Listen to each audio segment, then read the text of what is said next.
In this video, I'm going to be talking about schizoid fantasy and why we form relationships with other people inside of our minds.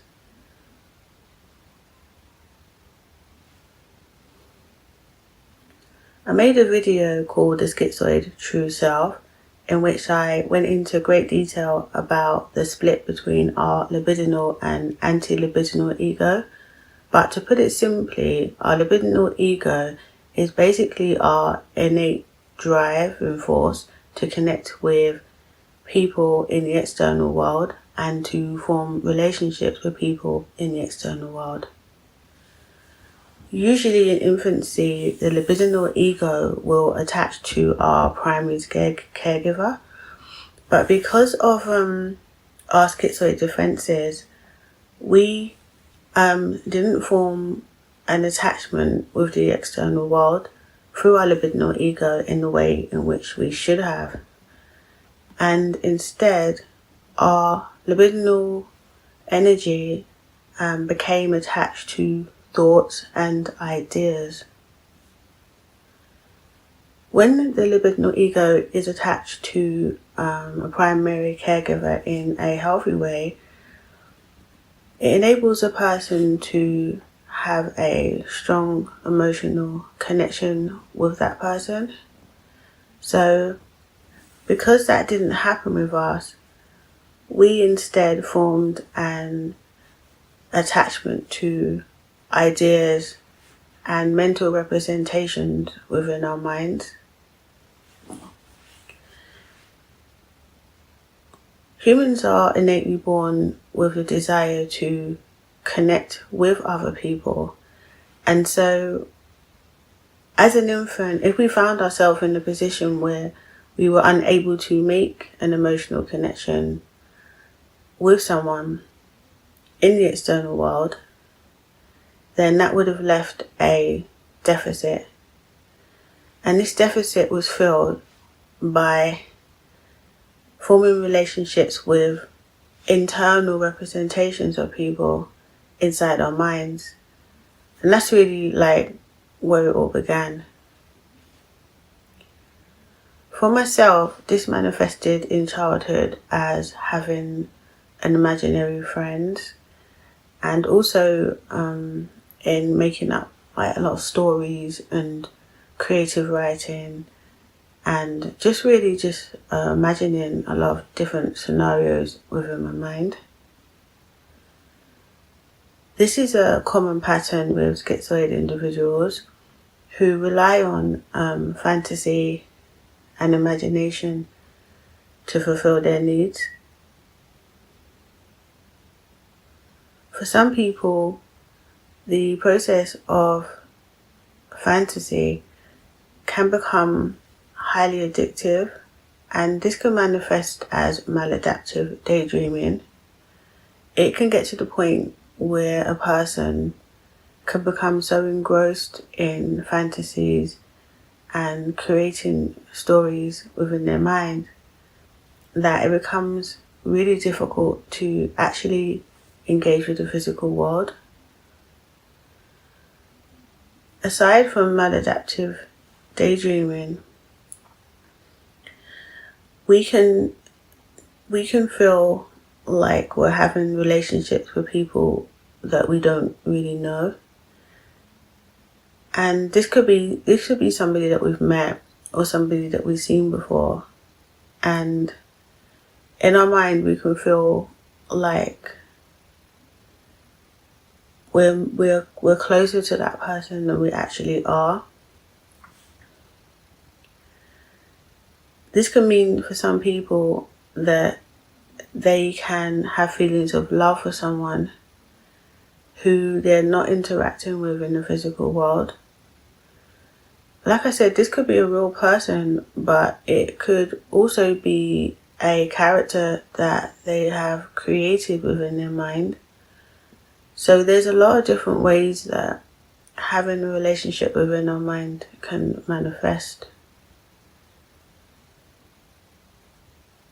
For me, I would say that I have the ability to create stories and run different scenarios between.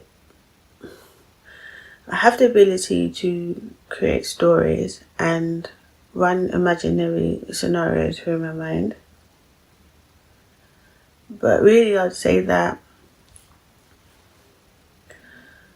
a lot of the things that I think about are based around real people.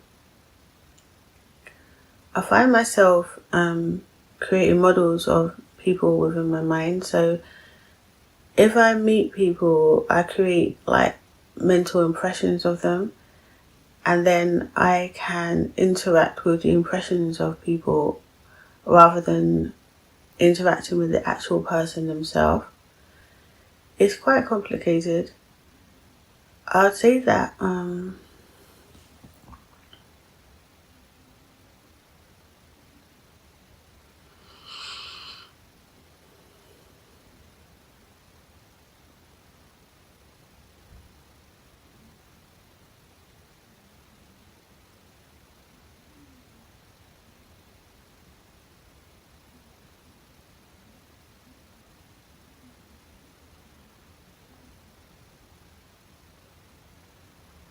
I can sometimes get to know people better when I'm not interacting with them, because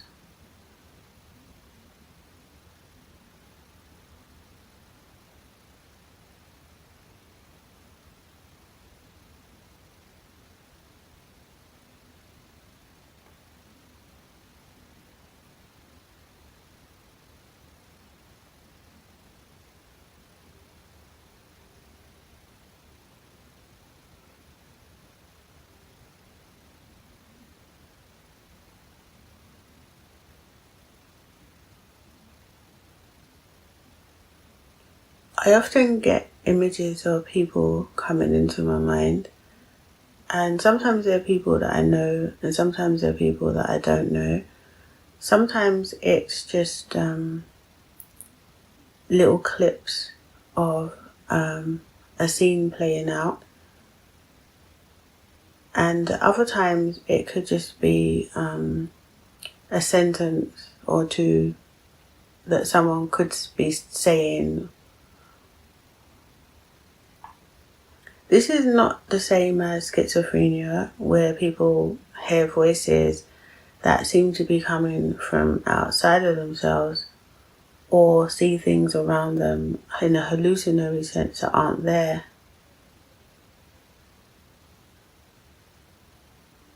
The scenarios that come into my mind are usually quite entertaining, and they can inspire me to write or to create stories.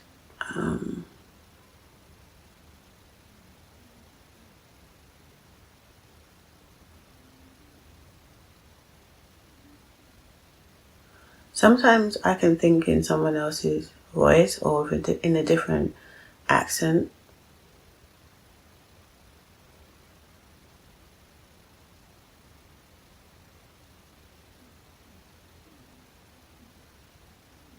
Because I make internal representations of other people, this means that I don't have to interact with actual people as often. It can enable me to feel close to someone even if I haven't seen them in a very long time. The relationships with people inside my mind tend to seem just as real and satisfying as if I was actually physically in the same room as someone. The only difference is that in my mind, when I want to just switch off, I can do that, but obviously in real life it's not always possible to have that kind of control.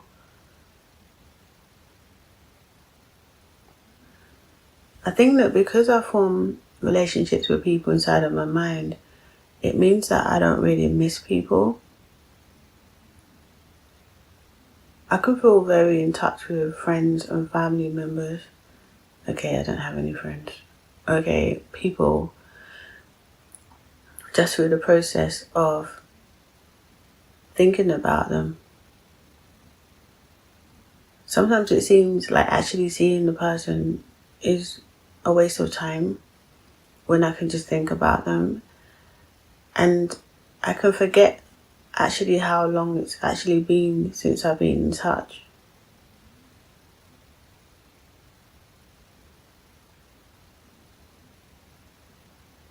I think that for this reason, when I haven't seen someone for a long time and I see them again, it seems that there has been no time lapse since the last time I saw them.